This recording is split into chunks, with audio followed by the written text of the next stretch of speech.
গাইবান্ধার সাদাকাটা উপজেলার বজ্রপাতে মা ছেলের মর্মান্তিক মৃত্যু হয়েছে। বুধবার ৩রা জুন সন্ধ্যার দিকে উপজেলার ভরতখালী ইউনিয়নের মান্দুরা গ্রামের দাসপাড়ায় এই দুর্ঘটনা ঘটে। নিহতরা হলেন উপজেলার মান্দুরা গ্রামের শৈলেন চন্দ্র দাসের স্ত্রী কল্পনা রানী ও ছেলে সোহাগ চন্দ্র ৩২। স্থানীয়রা জানান, সোহাগ চন্দ্র দাস ঢাকায় চাকরি করতেন এবং ছুটিতে বাড়ি এসেছিলেন। সন্ধ্যার আগে আকাশে মেঘাচ্ছন্ন হয় এবং বৃষ্টির সম্ভাবনা দেখা দিলে তার মা কল্পনা রানীসহ বাইরে শুকাতে দেওয়া খড়ের পাতা তুলে আনতে নিয়ে যায়। পরে মা ছেলে দুজন বাড়ির বাইরে গেলে আকস্মিক বজ্রপাতের শিকার হন। তাদের উদ্ধার করে হাসপাতালে নেওয়ার পথে তারা মারা যান।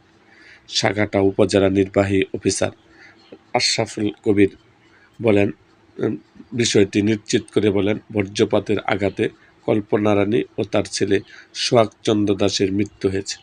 বজ্রপাতের সময় ঘরের বাহিরে না থাকার পরামর্শ দেন তিনি। এরকম আরও ভিডিও পেতে আমাদের মুক্তাগাছার ইতিহাস মিডিয়া ইউটিউব চ্যানেলটিকে সাবস্ক্রাইব করুন এবং পাশে থাকা বেল আইকনটি বাজিয়ে দিন।